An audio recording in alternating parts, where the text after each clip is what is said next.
Okay, special episode 3309, 3310, and 3311. Parang cellphone lang noon. O, di ba? Ngayon, dahil love month tayo, gagamitin natin itong heart natin, di ba? Dati nakikita nyo to, sa mga suki ko nakikita nila ito. And then, sa gustong magpa-love reading, sabihin nyo lang sa gustong magpa-love ritual, sabihin nyo lang din. And then, sa mga, comeback spell, etc. At saka, lahat-lahat na. Kukuha tayo dito ng tatlo. Ito yung mga mensahe ng mga taong nagmamahal sa inyo. Base kay universe. Okay, una. Ay, criticizing one another. Pangalawa. Oy, look inside yourself. And pangatlo. Wait. Okay. So, ganito yon, o, di ba? Yung una kasi sinasabi dito, ayan, criticizing one another will only lead to further unhappiness, and love and accept each other as you are, and your relationship will magically transform. So, ibig sabihin ito talaga totoo ito. So, lahat-lahat ng naritual ko sa love spell, ang tao, kapag laging nagtuturuan sa pagkakamali, pagkukulang, ano pa ba? Yung nagsisisihan, 'di ba? Nagbibilangan kung sino mas malaking ambag, kung sino yung wala, kung sino ganito, kung sino yung ganyan. So, hindi 'yon nagbibigay ng sapat na blessing sa love nyo. So, ibig sabihin, patagal ng patagal, nagkakaroon ng unhappiness, and then, pahirap ng pahirap ang sitwasyon ng relationship ninyo, di ba? Kaya yung sabi ni Universe, look inside yourself, examine what is causing you to feel this way. Kasi posible na siguro humahantong ka na sa punto na parang pagod ka na, hirap ka na, yung parang bang bibitaw, susuko ka na. Kasi wala na yung respeto doon. Lalong-lalo na kapag yung inaasahan mo is magsasabi siya sa'yo ng katotohanan, and then ilang beses siya nagsinungaling sa'yo, ilang beses siyang nag-deny kahit nahuli na, di ba? So, examine mo na yung sarili mo, kasi kahit mahal mo pa yung tao at kung ganun lang din ka-toxic ang buhay, ay tigilan mo, di ba? Ito yung sinasabi, pangatlo. Wait, don't rush into it and allow nature to take its course. So, kasi darating ang panahon sa iba, maliban sa nagayuma. Kasi ito, natural ito, nabasihan ng pag-ibig, relasyon. Kapag kasi hindi naman talaga kayo para sa isa't isa kahit nakasal na kayo, talagang darating yan sa punto ng separation. Pero kapag kayo naman yung nakatadhana para sa isa't isa, kahit nasa magkaiba kayong relationship or karelasyon, darating at darating ang panahon na gagawa ng paraan si universe para magkahiwalay kayo sa magkabilang magkabilang tao, and then i-join kayong dalawa. Yun yung natural way. Pero kung halimbawa meron kayong kayo yung tipo ng tao na head to toe mahal kayo ng halimbawa ng lalaki, and then darating ang panahon, ba't ganun siya, biglang nanamlay, biglang hindi na siya ganado sa'yo, parang hindi na siya interesado sa'yo, dun ka magtaka na baka merong ibang ginawa maliban sa natural way of love. Kasi yung natural kasi hindi naman bigla mawawala yun, maraming considerations yun, pahabaan ng pasensya yun, patiisan. Pero kung talagang dinaan sa isang ritual, sa isang gayuma, magtataka ka, biglang twist yan, magbabago. So, ibig sabihin nun, binago sila nung ritual or gayuma. Pero deep inside,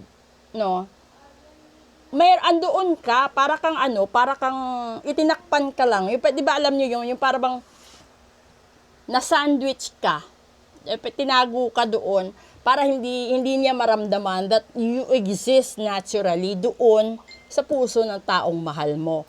So, yung mangyayari, nire-renew niya yung gayuma. 'Di ba? And then, time will come na kapag yung taong yun,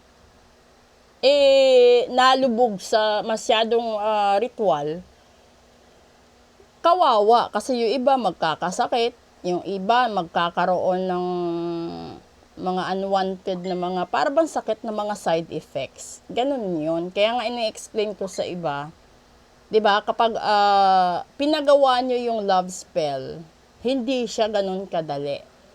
Literally. Kaya kapag merong nag-offer sa inyo na yung love spell is mura, ay magtaka kayo. Okay? Kasi hindi siya magic. Unless hypnotize niya. Kasi hypnotism is different. So, kapag yung gagawa is love spell ng panata, it's a process. Kasi yung process nun is makikita mo. Ito yung sinasabi, look inside yourself.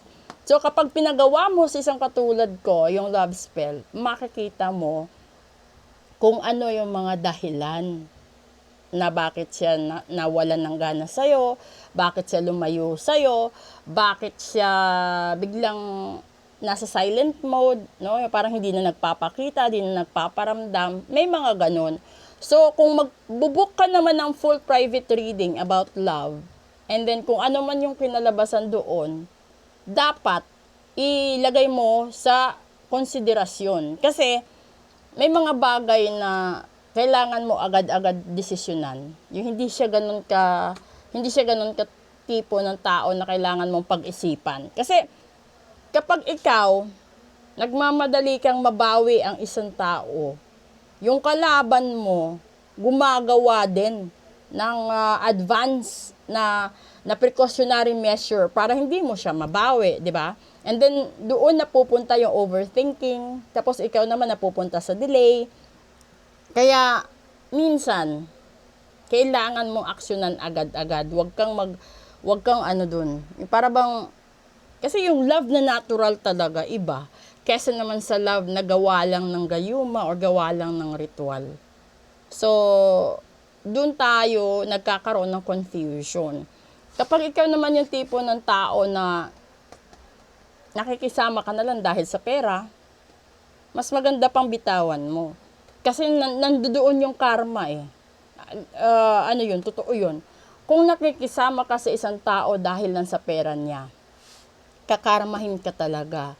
Pero kung nakikisama ka sa tao dahil mahal mo siya kahit wala siyang pera, siguro, no, bibigyan ka pa ng consideration ni universe na kahit nagayuman na siya, you still have that opportunity na mababawi mo siya probably after matapos yung cycle ng bad karma. Kasi there is a cycle of bad karma every time.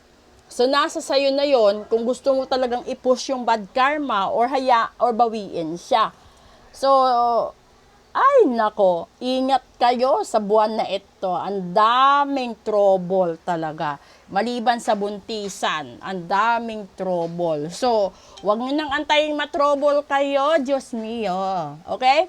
So, yun na. Stop criticizing. You have to look inside yourself and allow nature to take its course. This is the karma side.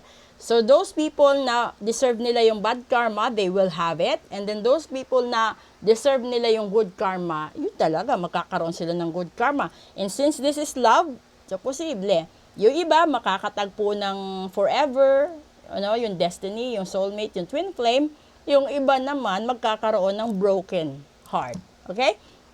So, kung gusto niyo malaman kung saan kayo mapupunta, mag-book na kayo ng full private reading.